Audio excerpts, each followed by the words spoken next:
Hello students, welcome to my class. Today I am going to teach you lesson 10, the book that saved the earth, from your book Footprints Without Feet of class 10. This is the last chapter of your book and this is a play. यह एक drama है and this story is based on a book which has saved the earth. ये जो play है इसका title आप देख लीजिए, the book that saved the earth, एक किताब जिसने पृथ्वी को बचाया। आइए पढ़ते हैं। Mother Goose is a well known book of nursery rhymes in English. Mother Goose जो है एक बहुत ही प्रसिद्ध नर्सरी में पढ़ाई जाने वाली कविता की किताब है। Do you think such a book can save planet Earth from the Martian invasion? क्या आप सोच सकते हैं कि ये बुक जो है मार्शियन अटैक को रोक सकती है प्लैनेट अर्थ पे। एक बार मार्शियन अटैक, मार्स पे रहने वालों को मार्शियन कहा जाता है, जो एलियंस हैं वहाँ पे, जो बाहर के ग्रहों पे रहते हैं उन्हें एलियंस कहते हैं। तो उनसे उनके आक्रमण को इस किताब ने रोक दिया था। रीड दिस प्ले, इस नाटक को पढ़ें। Set 4 centuries in the future and find out, और पता कीजिए।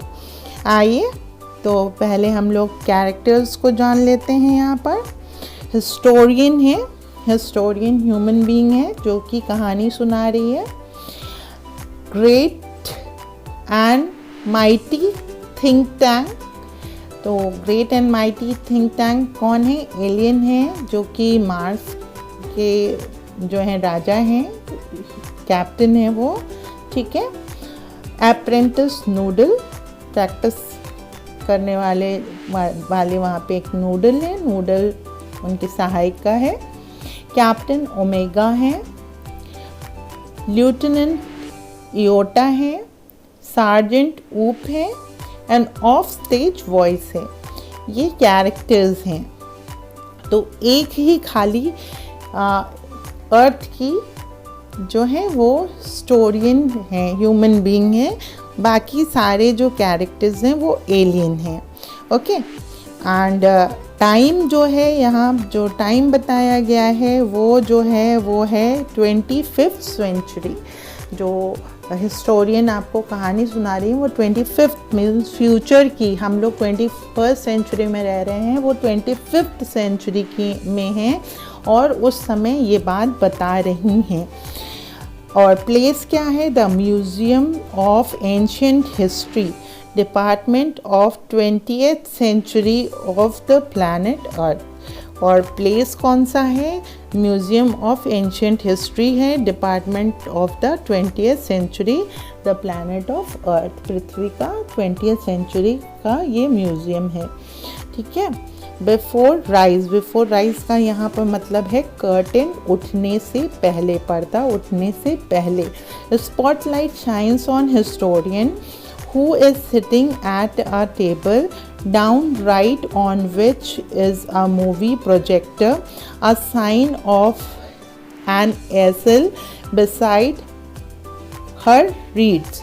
तो एक एसल है जहाँ पर वो उनका जो पोडियम है जहाँ पर वो हैं, वहाँ पर एक एसल है, वुडन फ्रेम है जिस पे कुछ लिखा हुआ है। और क्या लिखा है? Museum of ancient history, department of 20th century, ठीक है। तो वो जहाँ पर खड़ी हैं उसके बगल में एक एसल है, वुडन फ्रेम है और उस पे ये लिखा हुआ है। और वो क्या करती हैं? शी स्टैंड्स, वो खड़ी होती हैं, एंड बोज टू ऑडियंस, और बो डाउन करके सबका सम्मान करती हैं, सबका आदर करती हैं, सबको नमस्कार करती हैं और सबका वेलकम करती हैं। Historian, good afternoon, welcome to our museum of ancient history and to my department.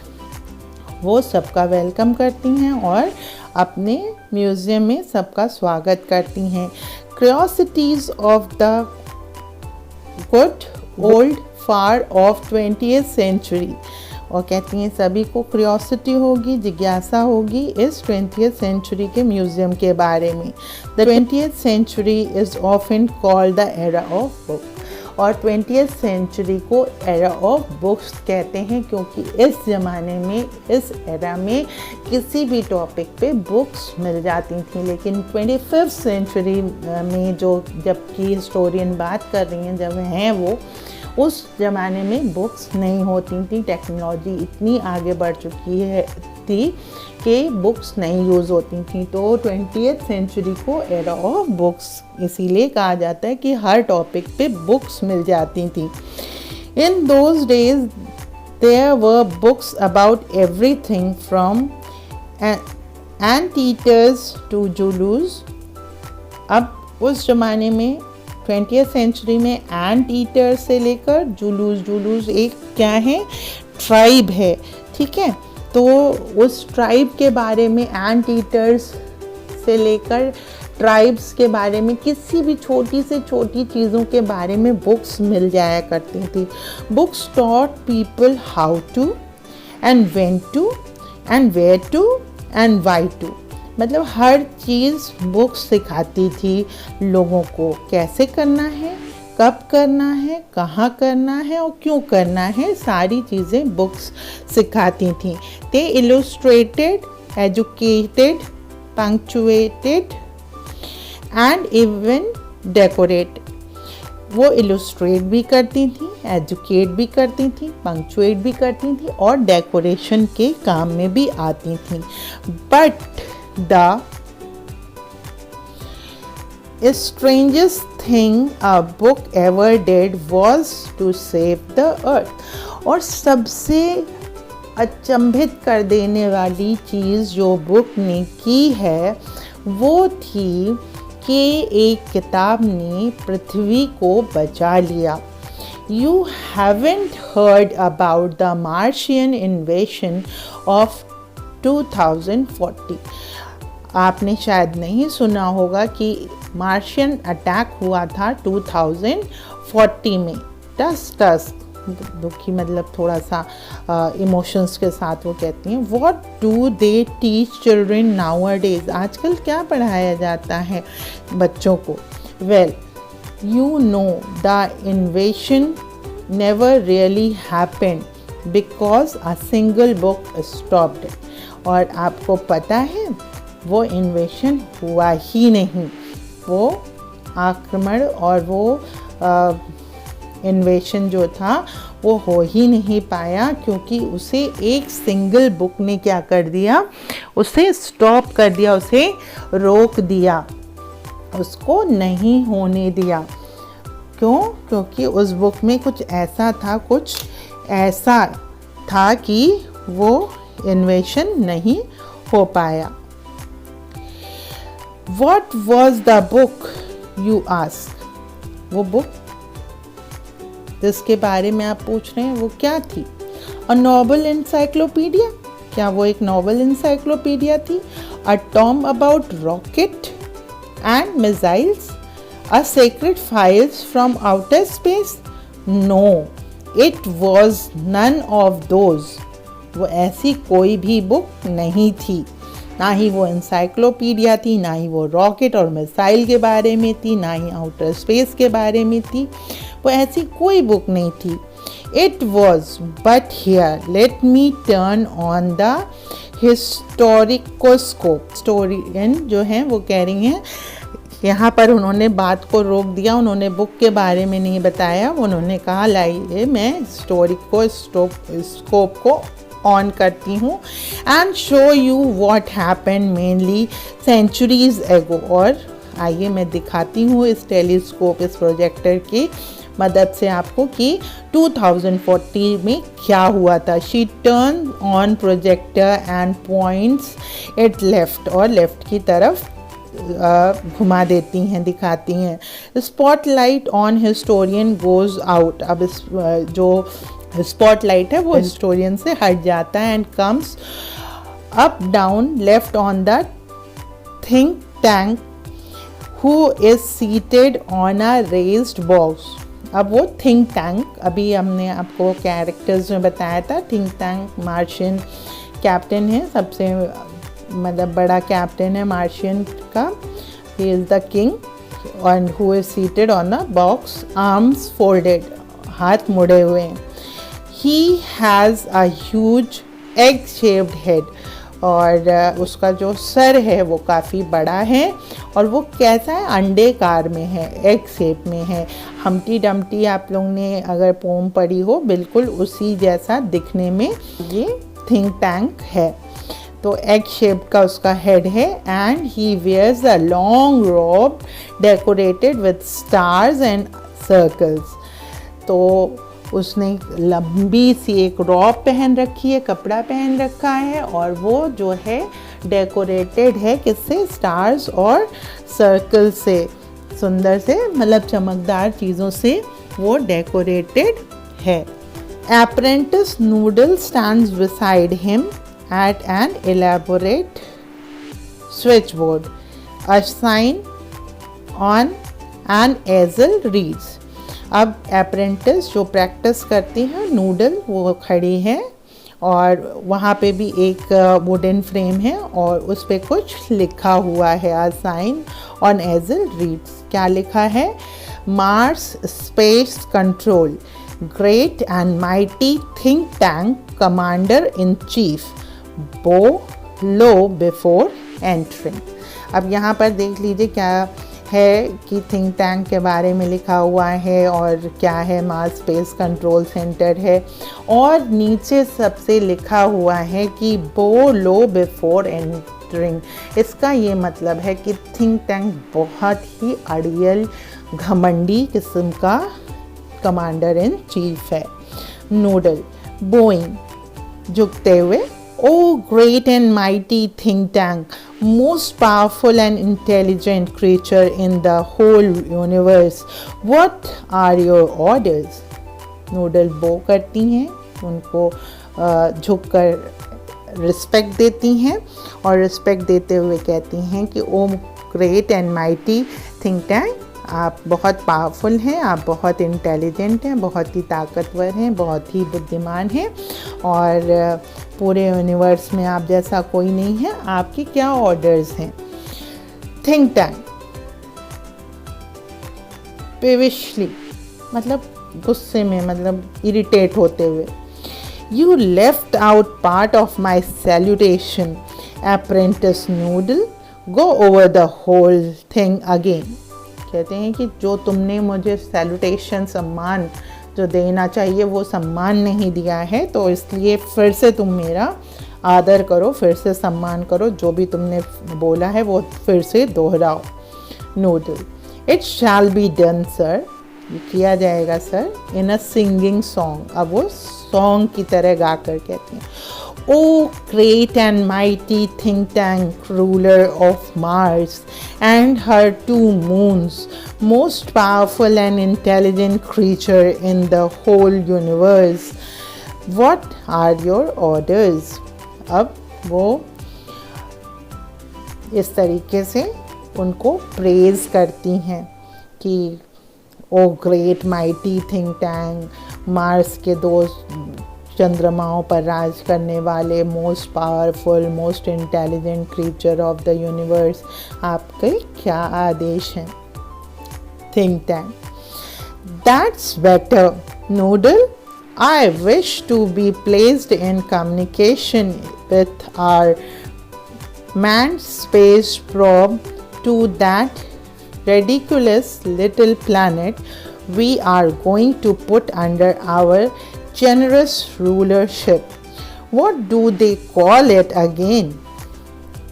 अब वो कहते हैं कि नूडल बहुत अच्छा, अब के तुमने बहुत अच्छा किया, दैट्स बेटर, बहुत अच्छा, और मुझे उन लोगों से कम्युनिकेट करवाओ, उनसे बातचीत करवाओ जो लोग वहाँ पे गए हुए हैं उस रेडिकुलस प्लैनेट पे, उस घिनौने से प्लैनेट पे गए हुए हैं, जिसको हम लोग अपने रूलरशिप से क्या करने वाले हैं, धन्य करने वाले हैं।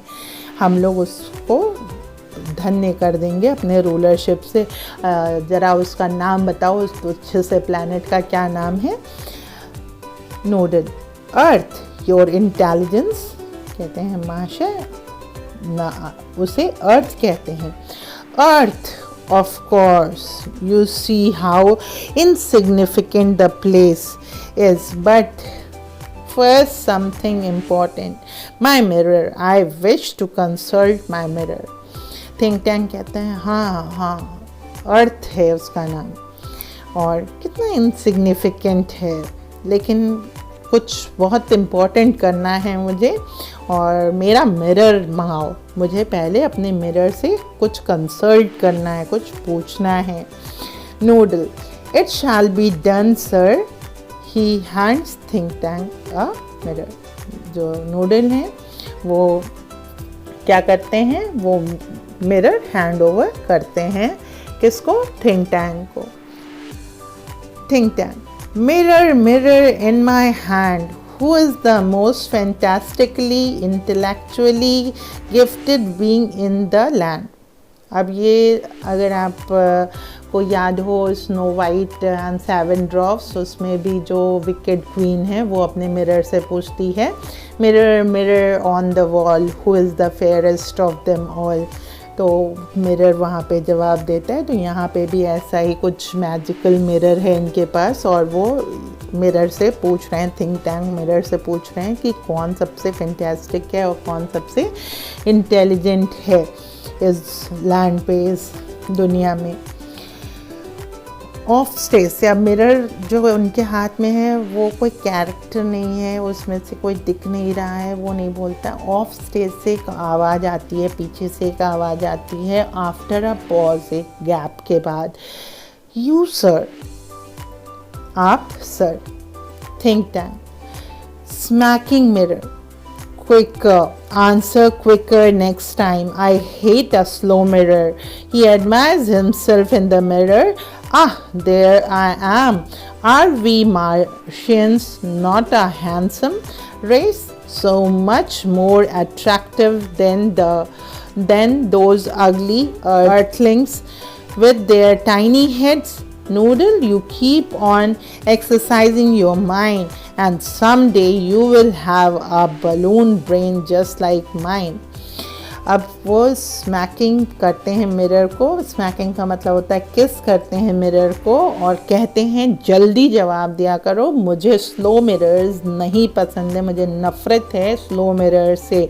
और अपने आप को एडमायर करते हैं, अपनी प्रशंसा खुद करते हैं, कहते हैं हम मार्शियंस कितने स्मार्ट और हैंडसम हैं, और ये जो अर्थलिंग्स हैं, अर्थ के प्राणी हैं, जो पृथ्वीवासी हैं, वो कितने भद्दे दिखते हैं। क्यों भद्दे दिखते हैं? क्योंकि उनके छोटे छोटे सर हैं, वो उनके पास हमारे जैसे बड़े सर नहीं हैं। और वो नूडल से कहते हैं कि नूडल तुम प्रैक्टिस करते रहा करो, और एक दिन जब तुम प्रैक्टिस करते रहोगे तो एक दिन क्या होगा, तुम्हारा सर जो है मेरे जैसा बड़ा हो जाएगा, बलून शेप, जो अंडे के समान मेरा सर है वैसे ही तुम्हारा भी सर हो जाएगा। अगर तुम लगातार एक्सरसाइज करते रहोगे तो तुम्हारा भी सर क्या हो जाएगा, अंडे के समान बड़ा हो जाएगा। Oh, I hope so my think tank, I hope so. तो नूडल कहते हैं कि बिल्कुल बिल्कुल, योर माइटी, बिल्कुल महाराज, बिल्कुल आप जैसा कह रहे हैं वैसा ही होगा, मैं बिल्कुल एक्सरसाइज करूँगा और मेरा भी सर बड़ा हो जाएगा। Think tank, now contact the space probe, I want to invade that primitive ball of mud called Earth before lunch। कहते हैं मैं लंच से पहले उस मिट्टी के गोले, अर्थ को सिंबलाइज करते हैं, मिट्टी के गोले को जीत लेना चाहता हूँ मैं, इन्वेड कर लेना चाहता हूँ मैं, उस पर विजय हासिल कर लेना चाहता हूँ। एंशियंट, प्रिमिटिव मतलब वो जो एंशियंट बॉल है मड का, उसको जीत लेना चाहता हूँ। Noodle, it shall be done sir, he adjust lever on switch boards, electronic buzzers and beeps are heard as the curtain open. और जब कर्टेन ओपन होता है तो इलेक्ट्रॉनिक बीप्स और बजर्स बजते हैं, और वो नूडल कहते हैं इट शैल बी डन, आपके लिए ये सब कर दिया जाएगा। अब ये सारे जो बीप्स बज रहे हैं, बजर्स बज रहे हैं, इसका क्या मतलब है कि वो लोग जो नीचे स्पेसशिप गई हुई है उससे कनेक्ट कर रहे हैं। जो उनके लोग नीचे अर्थ पे गए हुए हैं उनसे कनेक्ट कर रहे हैं। तो आज के लिए इतना ही, और I will be back with the next part of this chapter, and till then keep on reading. If you have any query you can ask me. I'm always there to help you out. Write down in the comment box, and see you soon in the next video of this chapter. Thank you.